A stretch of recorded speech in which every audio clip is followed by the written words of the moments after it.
Hello, people of YouTube. My name is Elegant Ego. It is nice to see you. Today we're going to talk about why the PS5 Pro doesn't matter. I mean, it doesn't to me, at least. So, first of all, a lot of people want to cry and be like, the PS5 Pro is $700. That's crazy. It has no disk drive.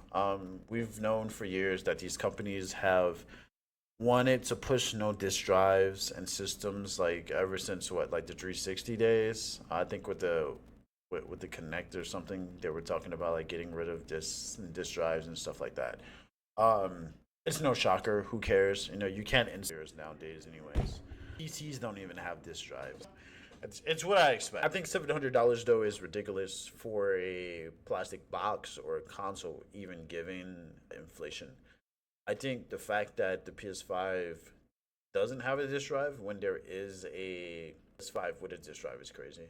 Like, if you're buying something that's called a Pro, you would expect it to be premium. So I would expect the premium to have like the same features as the previous systems, but then be even better. But this console is arguably way worser than what they have on the market, which might have actually just been their plan to release like a trash console.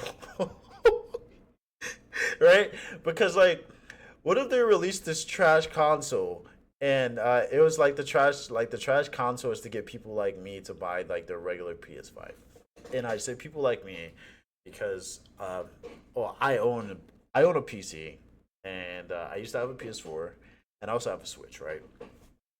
I had to sell my PS4 because of rent. Okay, not because I wanted to, is because I had to pay rent at the time. Uh I was gonna wait for the PS4, maybe like for a downsell in them so they get cheaper, maybe like $80 or something, get another PS4. But then like PS5 came out. And I was like, bro, I could just get a PS5, right? But then I thought about it, and it was like 2018, 2019 when a PS5 was getting announced, and I was like, in a couple of years they'll have like a PS5 Pro, right?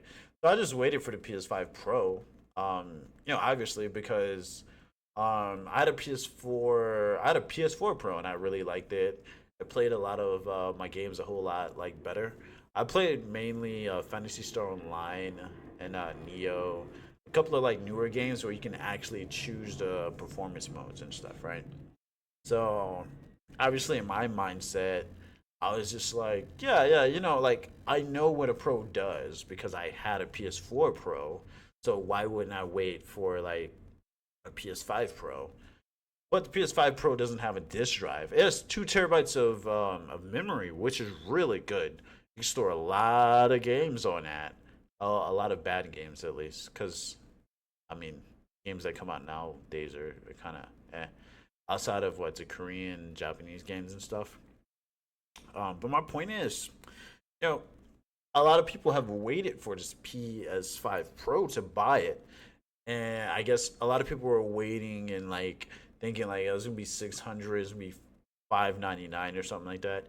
I wouldn't really care. I don't really care if the PS5 Pro is $700. What I do care about is it not having a disk drive, and also the PS5 just not having games in general. Like the games for the PS5, where are we at? Yeah, the games for the PS5 is like Gran Turismo 7, that's on the PS4. Horizon Forbidden West, that's on the PS4. Until Dawn, ain't that on the PS4 too? Ratchet Rift Apart, that's like a platformer, a shooter. That's one game. This is on a PS4. Last of Us is on a PS4. 1 and 2. Demon Souls is on a PS5. So, but you got like 2 games that's exclusively on a PS5. And the PS5 Pro is going to run them better, right? It's also going to run a lot of these older PS4 exclusive titles better. So, why, if I owned a PS4 Pro, right?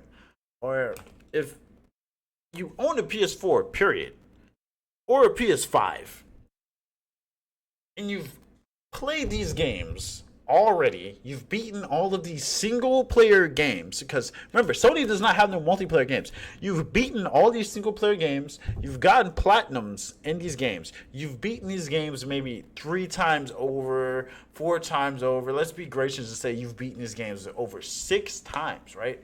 Like, I know some people who have beaten Spider-Man 4 times, and I got a little cousin that loves Spider-Man. If you're okay with the graphics now, if you're okay with playing the games at 30 frames now, if you think the graphics look good enough on a PS4 and on the base PS5, why? Who cares? Straight up, who cares? I don't. And I feel like the majority of people who have already beaten these games, the majority of people who have like the PS5 exclusive games in their cart and they're just waiting for like the next payday, or they're waiting for like another sale, they don't care. Nobody cares. The reason why is because people have already beaten these games. People are are content with the way that the games run on base consoles. A PS5 Pro is literally for, I don't even want to say fanboys, because it has no disk drives, because it took away previous features, right? Because like a PS5 fanboy, like somebody who's really enthusiastic about the hardware, is going to have the disc version of the PS5, because they're going to want those rare games that run out of stock that nobody can get. They're going to want those little exclusive like disc and stuff and alternate art. Those the people who spend $200 on those collections to get like the alternate art cases and like little booklets and stuff, they're gonna have a PS5 with a disc. They're not gonna have a digital edition, right? Like that's just so. I feel like the system was made to push. I feel like it was made to push more users into buying like PS5s.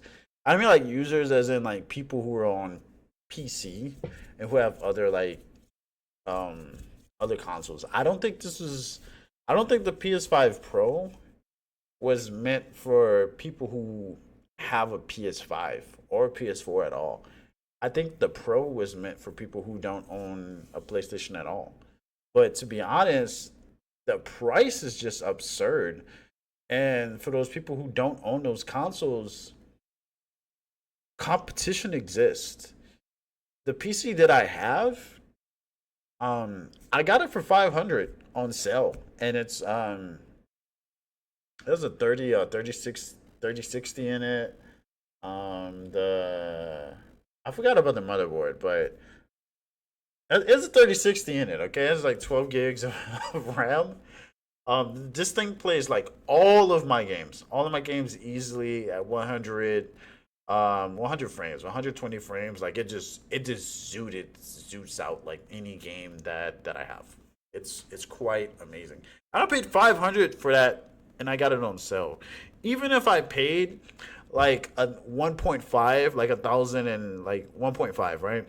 Or if I paid like 12 or something for it, I wouldn't care, because one, um, PlayStation's competition, like the offerings are just cheaper, right? You could buy a Switch, one of these, and you can get like a really amazing games, really amazing single player games, amazing multiplayer games, that run at 30 frames per second, 720p, 1080p, sometimes even 480p.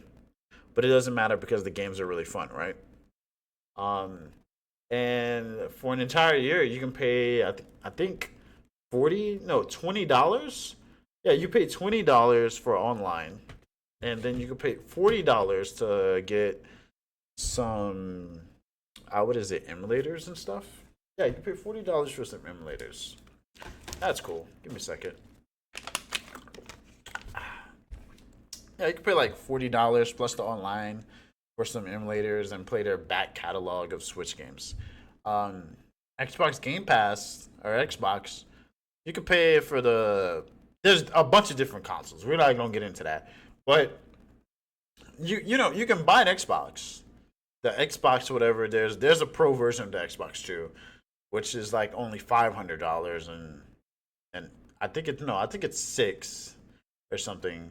I think the pro version of Xbox is six, and it comes with a disc drive. It's not as powerful, but it comes with a disc drive, and it's like newer generation. Okay, so you could pay, you could essentially stave off $100, pay for online for the Xbox, get Game Pass, get all these games, and have a disc drive. And even if the games run weaker, who cares? They're fun games. They run at good frame rates. The games are playable, right? That's all that matters, is that the game is playable and that it runs at an acceptable frame rate to the players, not to the developers, to the players. I don't care. Like, if the game is smeared in Vaseline, obviously those are bad graphics. But like, if the game looks like Super Mario 64 and like it plays good and it runs at a stable frames, I don't care if the game looks like a PS2 Tetris block, honestly. And I feel like that's the case for like everybody. Everybody just wants to have fun. So I don't think the PS5 like matters. And I don't think the PS5 Pro honestly has an actual place in the market outside of getting somebody who owns a PC like me that was waiting for the PS5 Pro. I'm really The PS5 Pro will sell out, of course, and the reason why it's going to sell out is because there's scalpers and there's going to be a bunch of first-time buyers who don't have the PlayStation, or even people who have PC who have just been waiting for the PS5 Pro to come out, right? And that's really good. But after that, I don't see a lot of people buying this PlayStation Pro. At least that's what I think. So, kind of just those are my thoughts. Those are 100% my thoughts.